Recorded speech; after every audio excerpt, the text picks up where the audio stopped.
BHK, 3 BHK, shops, restaurant, supermarket and commercial. Available for rent in Kolattur. Nearby Meridian Hospital, Kumaran Hospital, backside of Red Terry. Please contact 9034555554. வணக்க மக்களே. பொதுவாகவே ஹீரோவாக மக்களுடைய மனதில் இடம் பிடிக்கிறத விட வில்லனாக நிறைய பேர் பார்த்தோம்னா மக்களுடைய மனதில் இடம் பிடிச்சிருவாங்க. அப்படி பல கேரக்டர் ஆர்டிஸ்டாக நடித்து இன்ன வரைக்குமே மக்களுடைய மனதில் நீங்காத இடம் பிடிச்சிருக்கிறதா யார் அப்படின்னா தில்லா சுப்ரமணியம் அவர்கள். இப்போ அவர் இத்தனை வயசுக்கு அப்புறமாக திருமணம் தேவையா அப்படின்னு கேட்பாங்க. ஆனால் அதெல்லாம் எனக்கு ரொம்பவே பெருசாக தெரியலைன்னு சில விஷயங்களை ஓப்பனாக பேசியிருக்காரு. அப்படி என்ன சொல்லியிருக்காருன்னு வீடியோக்களை போய் பார்த்து தெரிஞ்சுக்கலாம்.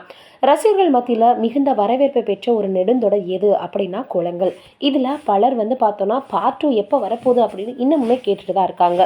தோழர் தில்லா அப்படின்னாலே எல்லோருக்குமே தெரியும். ஏன்னா அந்த சீரியலில் அவர் ரொம்பவே ஹிட் காம்போ கொடுத்தாருன்னு தான் சொல்லணும். அவர் சில விஷயங்களை இப்போ சமூக வலைதளங்களில் ஓப்பனாக பேசியிருக்காரு. எல்வி ஆதவன் பலருக்குமே பார்த்தோன்னா பரிச்சயமானவர் தான். மெகா டிவியில் இன்ன வரைக்குமே அமுதகானம் அப்படின்ற நிகழ்ச்சியை ரொம்பவே ஆத்மார்த்தமாக தொகுத்து வழங்கி வந்துட்டுருக்காரு. என்னோட சொந்த ஊர் கோவில்பட்டி, எம்எஸ்சி கணிதம் முடிச்சிருந்தேன். கம்ப்யூட்டர் அறிமுகமான காலகட்டத்தில் இவர் அதுக்கு சம்மந்தமான கோர்ஸ் எல்லாம் படிச்சுட்டு வக்கீலுக்கு படிக்க வந்திருக்காரு. அப்போது ராம்கோ சிமெண்ட் கம்பெனியில் இவருக்கு கம்ப்யூட்டர் பிரிவில் பார்த்தோன்னா வேலை கிடச்சதான். கட்டாயப்படுத்தி தான் அந்த வேலையில் சேர்த்து விட்டாங்க. பப்ளிக் சர்வீஸில் எனக்கு ரொம்பவே ஆர்வம் இருந்துச்சு. வேலை முடித்ததும் நான் என்ன பண்ணிடுவேன்னா நேராக ஒரு கிராமத்துக்குள்ளே நுழைஞ்சிடுவேன். எனக்கு வரக்கூடிய சம்பளத்தை வச்சு அவங்களுக்கு என்ன உதவிகள் பண்ண முடியுமோ அதெல்லாம் பண்ணினேன். அப்போ டிபி, போலியோ அப்படின்னு அதிகமாக பரவிட்டு இருக்குமா. அதனால எல்லாருக்குமே இவருக்கு உதவி பண்ணணும் அப்படின்ற எண்ணம் இருந்திருக்கு. ஒவ்வொருத்தருக்குமே இது தெரிய ஆரம்பித்து கடைசியாக ராம்கோடைய சேர்மேனை என்ன பண்ணியிருக்காருன்னா அவரை கூப்பிட்டுட்டு நீ ஏன்பா தனியாக பண்ணுற, நம்ம எல்லாருமே சேர்ந்து பண்ணலாமேன்னு சொல்லி ராம்கோ சோசியல் சர்வீஸ் லீக்னு ஆரம்பிச்சிருக்காங்க. இன்னைக்கு அது மிகப்பெரிய துறையாக வளர்ந்துருக்கு. தொடர்ந்து 33 வருடமாக பார்த்தோன்னா இந்த அமைப்பு மூலமாக உதவிகள் பண்ணிட்டு வராங்க. எனக்கு இது மிகப்பெரிய மனநிறைவு கொடுத்துருக்குன்னு சொல்லியிருக்காரு தில்லா. அப்போதான் திருச்செல்வம் சார் மூலமாக இவருக்கு கோலங்கள் வாய்ப்பு கிடைச்சதான்.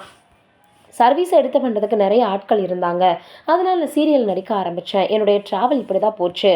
ஆனால் திருமணமே பண்ணாமல் இருந்திருக்காரு. சர்வீஸ் மனநிலை இருந்ததுனால 24 வயசில் இருந்தே பேச்சுலராக தான் இருக்கணும்னு முடிவெடுத்துட்டேன். ஆனால் இப்போ இந்த வயசில் இப்போ நான் ஃபேமிலியாக போனேன். எல்லாருமே கேட்குறாங்க இந்த வயசில் கல்யாணம் எல்லாம் தேவையான, ஆனால் எனக்கு அதெல்லாம் பெருசாக எடுத்துக்கணும்னு தோணலைங்க அப்படின்னு அவர் ரொம்பவே உண்மையாகவே ஓப்பனாக பேசியிருக்கிறது தான் இப்போ ரொம்ப சமூக வலைதளங்களில் வைரலாக பரவி வந்துட்டுருக்கு. இதை பார்த்துட்டு ஒரு சிலர் பார்த்தோன்னா அவருடைய வாழ்க்கை ரொம்பவே நல்லா அமையணும் அப்படின்னு வாழ்த்துக்களும் தெரிவித்து வராங்க. நெகட்டிவாக கமெண்ட் கொடுக்குறவங்களும் இருக்காங்க. நீங்கள் என்ன நினைக்கிறீங்க இவரை பற்றின்றதை மறக்காமல் கமெண்ட்டில் சொல்லுங்கள். நன்றி, வணக்கம்.